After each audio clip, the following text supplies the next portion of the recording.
अपने युवा मुख्यमंत्री आदरणीय पुष्कर सिंह धामी जी के मार्गदर्शन में हम लोग कोशिश करते हैं कि कैसे हम अपने प्रदेश का समग्र विकास करें। आप जानते हैं कि इससे पहले बजट प्रस्तुत किया था 89,000 करोड़ रुपए का,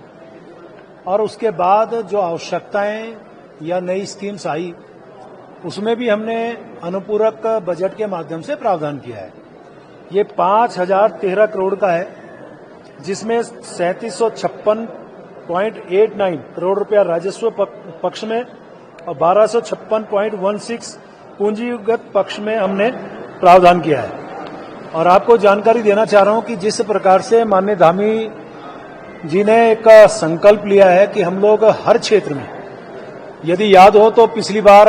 जो बजट प्रस्तुत किया था मैंने एक शब्द का जिक्र किया था, ज्ञान, GYAN, और उसका कहीं ना कहीं जो अंश है वो इसमें इस अनुपूरक बजट में भी हम लोगों ने दर्शाया है, उसको भी इसमें परिलक्षित किया है। इसके साथ साथ जो हमने फोकस किया है मुख्य रूप से वो आपदा में लगभग हमने 1,000 करोड़ रुपए का इसमें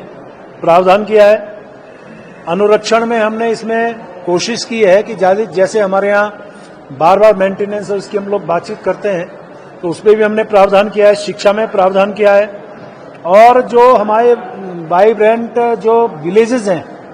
जो माननीय प्रधानमंत्री जी ने कहा था वो अंतिम गांव नहीं प्रथम गांव,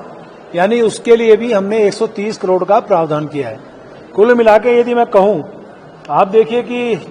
जो हमारे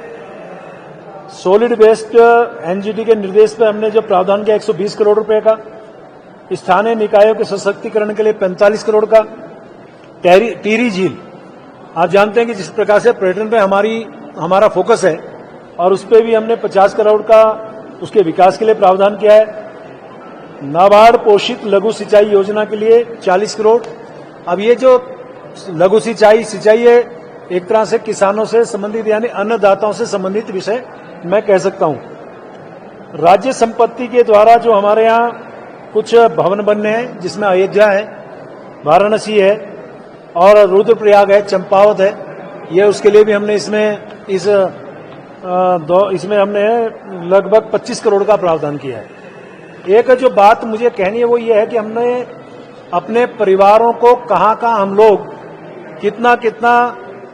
लाभ दे रहे हैं परिवारजनों को, तो उसके लिए परिवार पहचान पत्र की योजना भी हम शुरू कर रहे हैं और उसके लिए 8 करोड़ 20 लाख रुपए का प्रावधान किया है। और आपको मैं एक और इसमें विषय में कह सकता हूं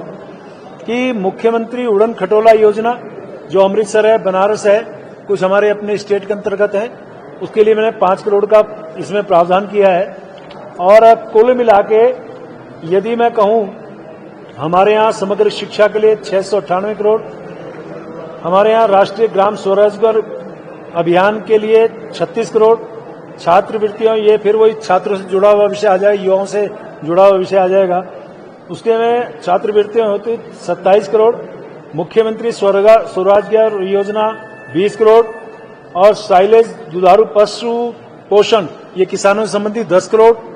मुख्यमंत्री बाल महिला यानी महिलाओं की यदि हम बात कर रहे हैं तो महिला बहुमुखी विकास निधि हेतु 8 करोड़। कुल मिला के मैं कह सकता हूं कि जो हम अनुरक्षण में कर रहे हैं, जैसा मैंने पहले कहा, उसमें पीएमजेएसवाई में 50 करोड़, मार्ग अवस्थापना में 50 करोड़, नाबार्ड में 50 करोड़, 150 करोड़ का प्रावधान किया है। नगरीय और ग्रामीण क्षेत्रीय पंपिंग योजनाओं के लिए 30 करोड़ रुपए का, 15 करोड़ और 15 करोड़ का प्रावधान किया है। और उसी प्रकार से हमारे यहाँ कुछ गेस्ट हाउसेज की स्थिति बहुत अच्छी नहीं है, चाहे पीडब्ल्यूडी हो, सिंचाई हो या अन्य हमारे जो वन हो, उनके लिए मैंने 15 करोड़ का इसमें प्रावधान किया है। और शहरी विकास के लिए जो हमारा यूएसडीए है उसमें हमने 192 करोड़ रुपए का उनकी 3 परियोजनाओं के लिए अनुपूरक बजट में हमने प्रावधान किया है। आप जानते हैं एक पीछे कंसेप्ट हमने लाया था यूनिटी मॉल का, जो हरिद्वार में बन रहा है, आपको सबको पता ही है, उसका भूमि का भी विषय क्लियर हो गया। अब उसके लिए पैसा हमने 69 करोड़ रुपया हमने उसमें देने का काम किया है। ईडब्ल्यूएस यानी कि गरीब, जो मैं अभी बात कर रहा था, ज्ञान जी फॉर गरीब, उसमें हमने ईडब्ल्यूएस आवासों के लिए अनुदान की राशि रखी है 97 करोड़। प्रधानमंत्री Awas Yojana one time loan उसके लिए भी 36 करोड़ का प्रावधान किया है। और आप लोगों को बार बार एक प्रश्न करते हैं निकाय चुनाव कब होंगे, उसके चुनाव के लिए भी 7 करोड़ रुपए का हमने प्रावधान किया है। यानी कि हमारी सरकार पूरी तरह से जो भी योजनाएं हैं, जहां जहां से जो हमारे विभागों ने काम किया है, जहां उनको आवश्यकता लगी या जो नई स्कीम्स जैसे केंद्र सरकार की हैं, उन सब में हमने लगभग 5013 करोड़ रुपए का बजट में प्रावधान किया है। और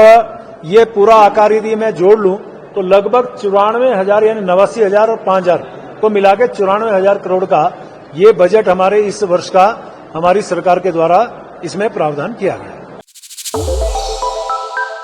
श्रेष्ठ उत्तराखंड पर खबरों से जुड़े रहने के लिए चैनल को सब्सक्राइब और लाइक करें, बेल आइकन दबाएं और देखते रहें श्रेष्ठ उत्तराखंड।